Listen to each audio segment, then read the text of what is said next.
everybody. This is Lisa Haven, and I've got some breaking news for you guys that I need to cover. I was doing some research and I was stumbling across a few documents, and I came across this one stunning document, and it's titled, let me look, Non-Lethal Weapons Term and References, and it's dated back in 1997, but it's also the Institute for National Security Studies, also known as INSS. Now, the reason that I'm sharing this document that was done back in 97 is because we have never had tangible, the tangible document. We have always, it's always been a quote unquote classified document. Well, on April 12th of this year, 2015, they just unclassified it, literally like 5 days ago. So what I'm going to do today is dive through this top secret, recently unclassified document, and it was unclassified via the blackvault.com, which I love to look through their stuff, and I highly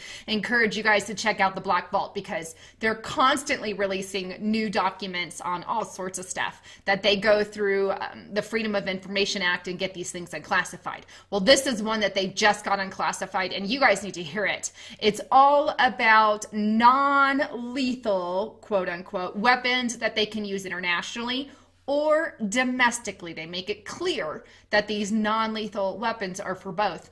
And I want to go through the list of these weapons because I fear this could be what we're in for. I think if they implement martial law for whatever reason, because they very well could. This is the purpose of Jade Helm, is to practice martial law. But if and when they do implement it, I don't think, at least I hope, that we're going to get all-out shootings on the populace. So they're not just going to go gung-ho with weapons and start shooting people. They could round up people, yes. But if there's riots or dissidents or patriots in the way or whatever, they could very well use these non-lethal weapons that I'm about to cover. It's a high probability, and you guys are gonna just freak on some of these, but there's everything from lasers to radars to EMP type stuff, on a smaller scale. Facial recognition software. Keep in mind this was back in 1997. This was written about facial recognition software. It's here, and a lot of the stuff. Then they go Agent Orange. We know all the issues that cause. Now they also have an Agent Purple, an Agent White, and bioterrorist kind of stuff. We're talking biological weapons. These are their non-lethal ones, and while they don't kill you, they can do a lot of harm and a lot of damage. So this is why I think it's imperative to know, especially that we're kind of on the brink of civil unrest and civil chaos. So let's dive right in. All right, so here we are on the blackvault.com under documents. Lots of great information. Like I said, you guys want to check this out. Now, here is the document. Institute for National Security Studies, U.S. Air Force Academy in Colorado. Non-lethal weapons, terms, and references. And as you can see, 1997 is the date this was put together, and I want you to keep that date in your brain because here we are years later in 2015. They finally unclassify it, number one, and number two, this 1997 date, you're going to see a lot of these weapons are already developed. So I can assure you most of these are already there. So moving on, here's just your regular form.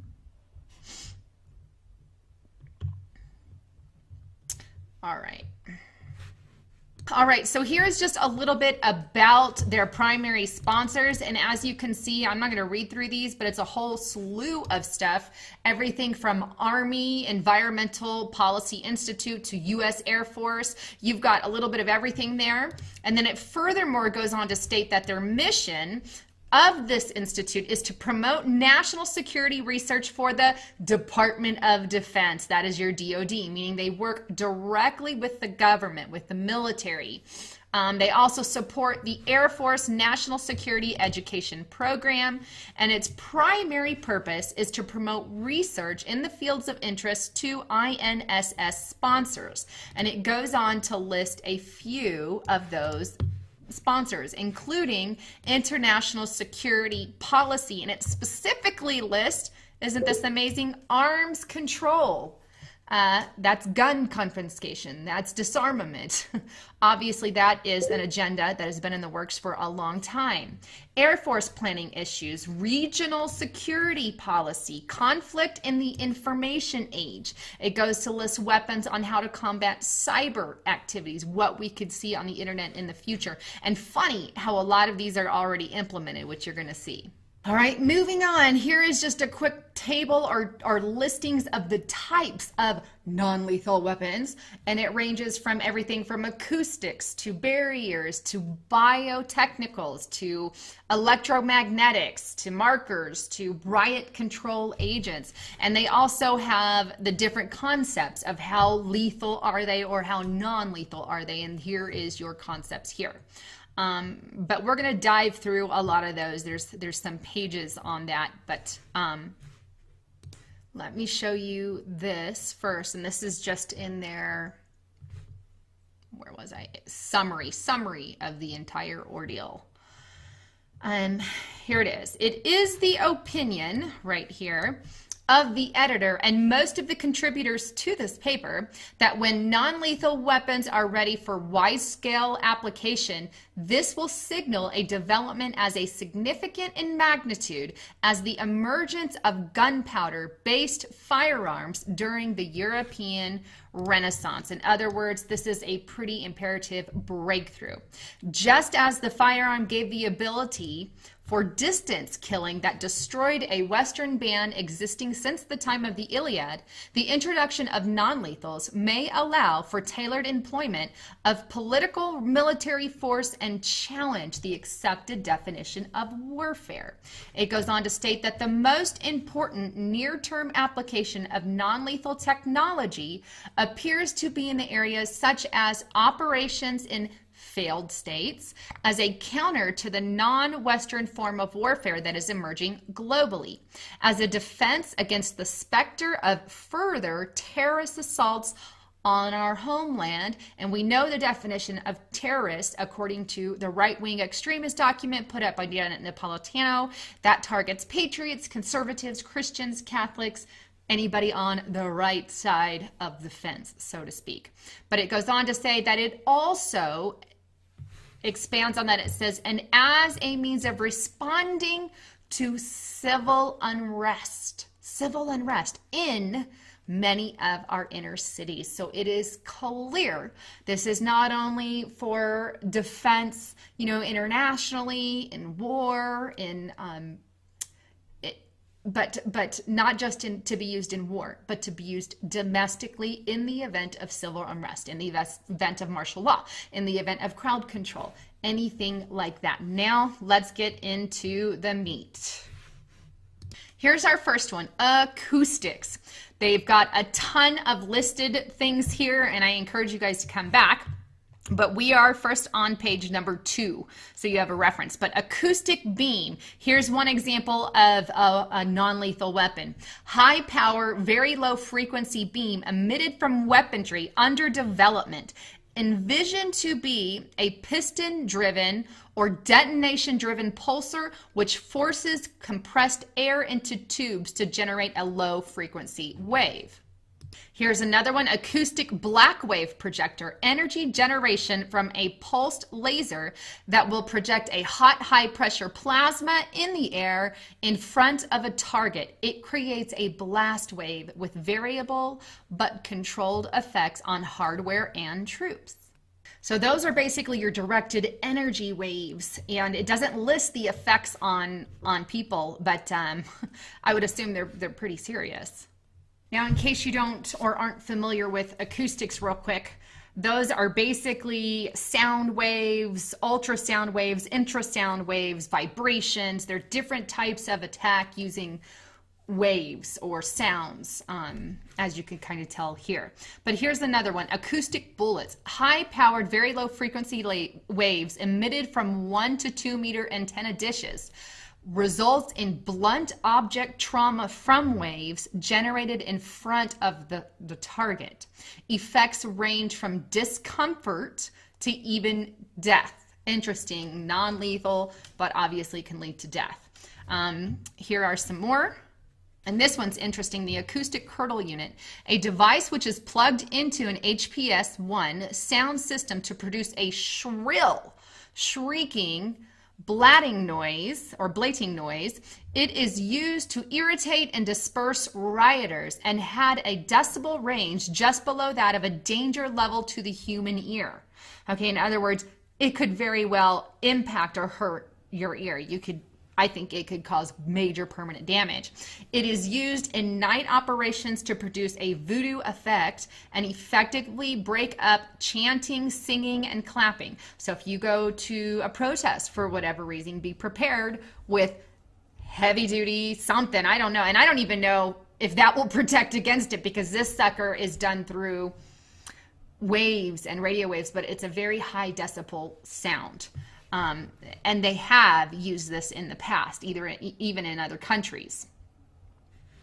I'm not going to have time to go through these all, but devices can project a voice or other sound to a particular location.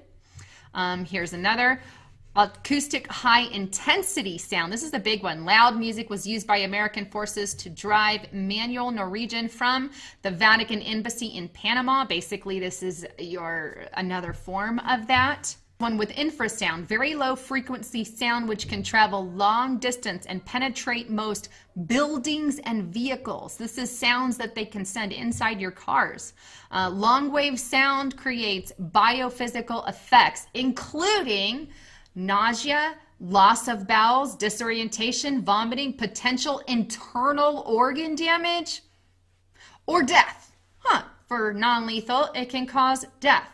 Superior to ultrasound because it is in band, meaning that it does not lose its property when it changes mediums, such as from air to tissue. By 1972, an infrasound generator had been built in France which generated waves at 7 hertz. When activated, it made the people in range sick for hours. And like I said, it can do some pretty severe damage, especially if you already have low immune systems or health issues. Here's some more. Crowd dispersal weapon field tested by the British Army. It basically emits 2 ultrasound frequencies, which when mixed with our ear becomes intolerable to handle, which they would use that in a riot situation. So moving on to acoustics and opticals.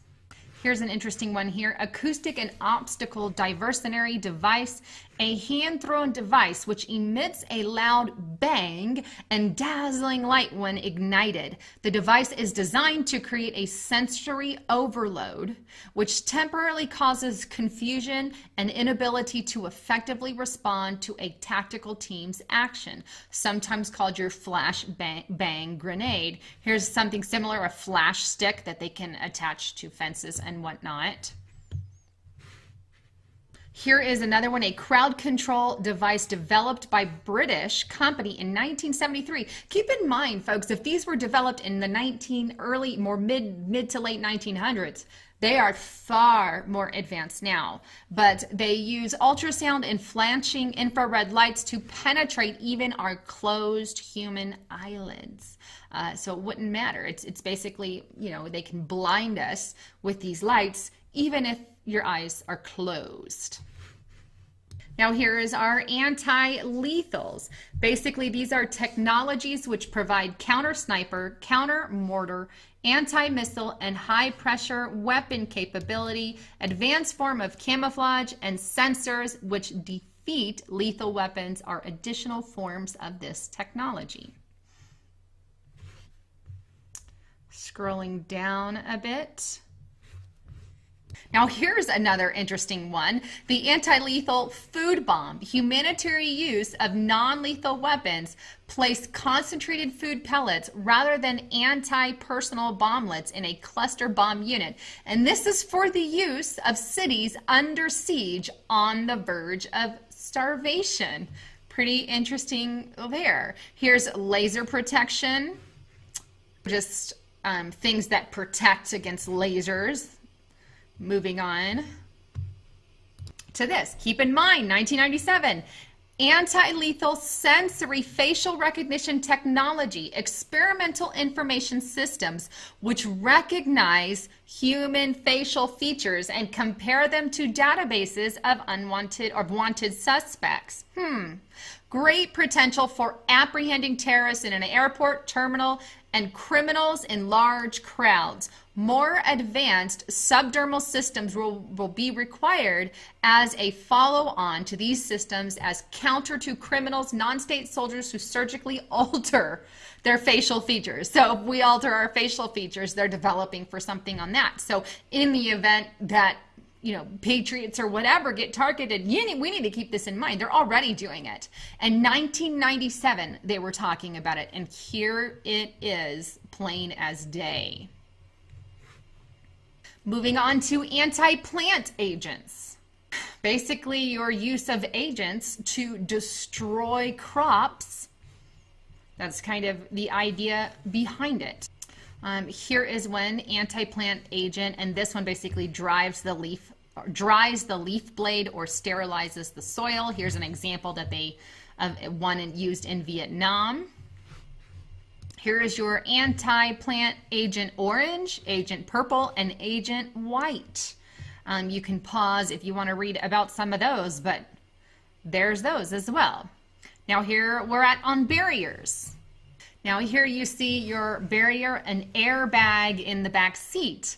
Obviously these are in pretty much any new car past a certain date. We have airbags, but they were intended here, designed because of the frequency of violent behavior once suspects have been handcuffed and placed in a police car for transport. That was, I think, the original idea, and now we have them in cars.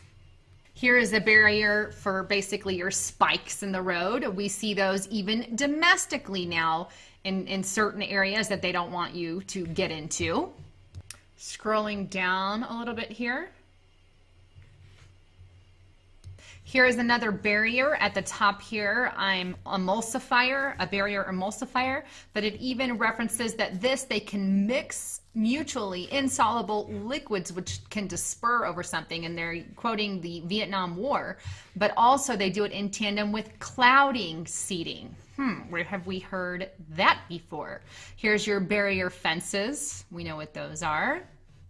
Here is some barrier foam, these different types of barrier foams here, which they can keep cars, from passing over.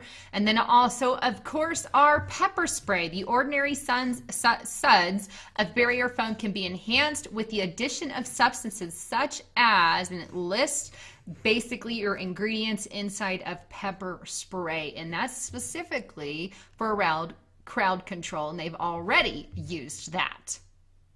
Here is basically a type of sticky glue or super glue that they can use to allow to put on suspects before they're arrested, so they can sort of glue you to location using this particular sticky foam. And it was used here. Sticky foam came to our attention in '95 when the Marines used it in Somalia. There's that. So some things that I've never heard of, and some that we see already using. Here is your typical batons. The first one up here, a baton with an automatic self-injecting syringe for administering the antidote to nerve gas built in its tip. That's calmative, makes the crowd calm, or whoever. It also talks about your typical batons that we see right here, your 12 to 26 inch plastic baton that they can use to hit you with. And in a couple crowd control documents, they specifically have that one listed as well. Moving on to biotechnicals, or your calmatives, things that can calm a crowd. Gases used in the form for terrorist and hostage situations. Obviously, there's good reasons this stuff has good reasons, as far as using it in war and using it overseas, but it should not be used for basically civil unrest in our own country where they're attacking patriots and labeling. I get that this stuff there's good reasons for this stuff being here, but when it's used inappropriately, that's when I take issue with it. So this is why I want to bring it to you, because I don't see things I hope and pray that things get better in America. But what I see is we could see a lot of these non-lethal weapons dispersed in order to cause less chaos, or, because it's not heading anywhere beautiful. We're going to head into economic crisis at some point. We're hell over high water right now as it is, or hell or high water. But that's where we are. Here is your biotechnical combinatives.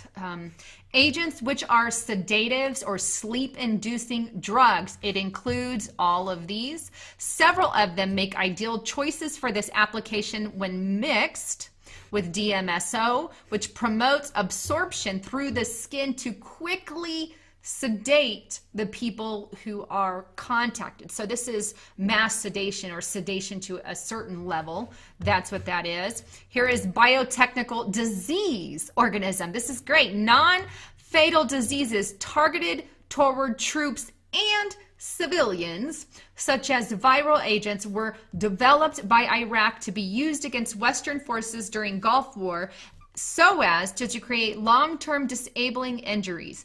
Agents being considered for use were those that cause hemorrhagic conjunctions, chronic diarrhea, lovely, yellow fever, Crimean Congo, and hemorrhagic fever. Those are your bioterror agents. This one's interesting. The genetic alteration. What? No, they're not messing with our genes. This is huge. The act of changing genetic code. And people say they're doing this is kind of stuff they're doing, attempting to do with super soldiers, or attempting to create. But changing genetic code to create a desired less than lethal but long-term disablement effect, perhaps for generations, thereby creating a societal burden. Genetic alteration. The things they have. Here is foul-smelling agents. Yeah, they'll stink you away. I guess that's another one. Neuroimplant. This sounds familiar too. Computer implants into the brain. Hello, they're already doing this. I did a post 3 days ago, or 4, I don't know, sometime this past week, about brain implants that DARPA is putting in. And it allows, get this, which allow for behavioral modification and control. In 97, this was in the experimental phase. Now we're in the real deal. It's the legit deal. Here's pheromones, the chemical substance released by animals to influence behavior of other members of the same species. One use of pheromones at the most elementary level could be to mark target individuals and release bees to attack people. Not a good thing. Project Agile, series of military science studies in Asia that were conducted by developing stink bombs. There's your stink bombs again. Here's another one, wetware, advanced technology devices which are surgically implanted to the body rather than worn, that can be used to enhance our memories, our senses, modify our behavior, or locate troops. Wow, huge. Here's your electricals. All right, so here are some more. These are electricals. Let me scroll down. Here is an electrical shock fence, which we have already. Moving on, electrical glove. A glove with an electronical impulse in the palm and the bottom sides of the gloves and fingers. High voltage Tesla coil. Homemade body armor, police jacket, which jolts anyone who touches it. You touch a police officer and you're... These are things they're doing. Here's a standoff stun gun, a stun belt, a stun close-in, and a stun standoff. These are all those. Moving on to electromagnetics. Here's your electromagnetic engine kill, the use of high-powered microwaves to kill the electrical system of your car, of your engine. They point a little gun and say, beep, and your car dies, right? Or your engine dies. This is the deal. Here is your high-powered microwave, which is basically A radio frequency weapon which causes the disruption of electronic systems. That's your targeted EMP kind of type stuff. Here is your EMI. Your flight controlled systems of military aircraft are sensitive to electromagnetic interference, which they believe have caused many Black Hawk downings. Moving on. Here is electromagnetic static unit. It's a version representing a pancake-shaped bump in the road, which would allow, I guess, for remote control or unmanned automatic control of your vehicle. Interesting there, a device that directs energy to produce heat, kind of like a microwave oven. That's a heat gun. You know, point a bunch of heat at people and they're gonna run or be burned. Here's the next section, entanglers. This is entangler animal come along, because, you know, we're just a bunch of animals. A pole with a looped wire attached to one end. When the wire is placed around the neck of a subject and then tightened, it produces a choking effect, much in the same manner as that as a choke collar used for a dog, except for these are for people. And these have a wide range. You have your bola, your cloggers. Here is kind of like, you know, they do the cattle things where they throw and it grabs the feet, kind of like roping. Here, that's what that is. Polymer agents, sticky plastics, clogging agents mixed with dyes. Here's another one. Entangler net. Electrified, a net shot from a gun at a person will release an electrical shock if you move in this net.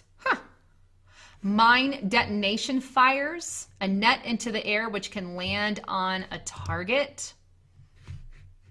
Here's fabric that can be shot that will ensnarl your vehicle.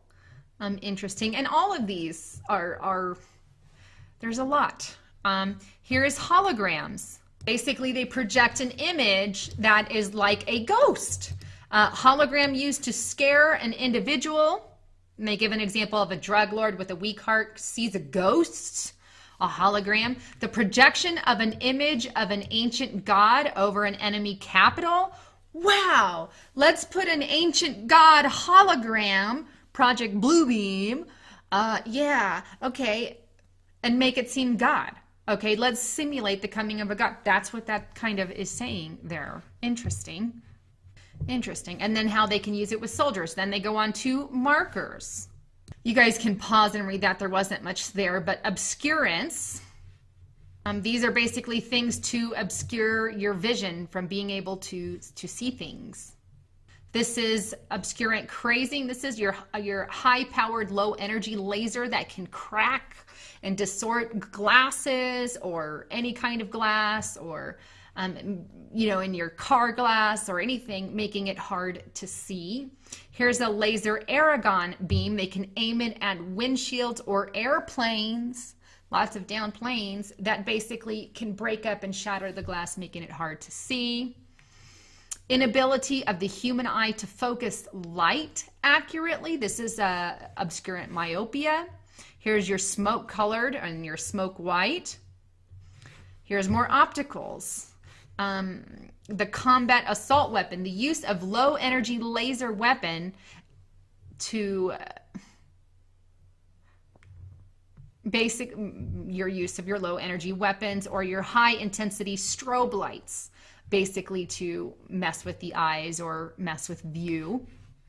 Here's a Cobra, a 30-pound handheld laser weapon used to damage enemy sensors and human eyes, meaning you're probably going to have permanent damage.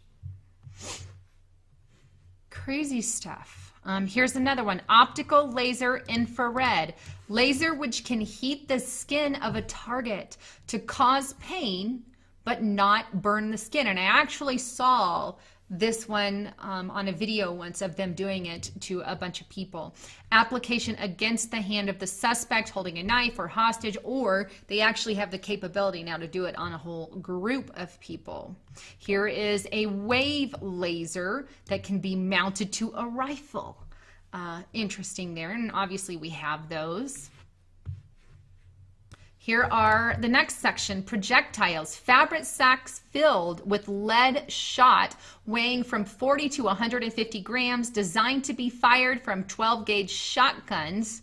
The bags conform to the shape of the target on impact, producing less damage than a solid hard projectile. The bags are rolled in a cartridge and unrolled for exiting the launch barrel. They are designed for direct impact, therefore accuracy is important. Here's a beanbag gun, a bag stun, a launcher here, a ball rubber grenade, and a rubber round. Here are some more projectile batons. This wooden cylinder, this wooden cylinder delivered by a riot gun. That's another one. Here's one that can divulge pellets at people or at a mob. Moving on, a projectile launcher is a pistol that can fire tear gas. Here's one with hollow rubber projectiles, excuse me. Here is crowd control munition, a lethal clamor type mine which disperses blunt impact ordnance for crowd control purposes. I mean, there's really a lot of ways they can go with these things. Here is just more of the projectiles, and there's lots of stuff in here. I'm skipping over some of it. Please know. And here are reactants. 1 pound bomb containing calcium carbate and water, upon detonation, forms a bubble of gas 7 feet in diameter. When sucked into the air intake of a diesel at concentrations as little as 1%, the gas would cause the fuel in each cylinder to ignite prematurely. This is your mixing of chemical compounds to have an effect. There's a reactant, Operation Popeye, the cloud seeding campaign conducted by the military during Vietnam. Yeah, they don't seed our clouds. There's your admittance right there. Riot control agents. Obviously, we see a lot of these already. We have chemical mace. Here is CN, which basically causes irritation to your upper respiratory passages and can cause irritations on the skin. So these are different kinds of gases that they can release. Here's another one, dispenser liquid, an Army riot control agent disperser, visually resembling a man carrying a flamethrower fully loaded. Wow, there's that too. Here is a riot control grenade, which I saw these in the actual riot control document. And there's a bunch of them. There's different kinds. They can release vapor. They can release chemicals, different things that they can release or install in these grenades. Scrolling on. You can pause on some of these. Here's your tear gas, invisible tear gas, and visible tear gas. You have both forms here. Obviously, they have used. But anyway, the next part of this just gets into the ethic behind it, non-lethal weapon concepts, all the concepts. I'm not going to get into that, so I'm ending here on page 26. But as you can see from the list here, this is all the different types of stuff that they are using. Now, the reason that I wanted to show you this is, like I said earlier, there could be mass civil unrest in our future, considering the economy is going to the crapper, and we have Jade Helm happening all across the country, and we have military exercises increasing. We have our police forces being amped up in our communities, according to the Presidential Police Task Force document I found. And then we have this. This was just released 2015, and it was done back in 1997. And you can see a lot of these have already been implemented here in America. So I wanted to show this to you because we could very well be witnessing these types of non-lethal weapons in our near future. So that's kind of the idea behind it. Anyhow, I wanted to bring you guys the latest. This is Lisa Haven signing off.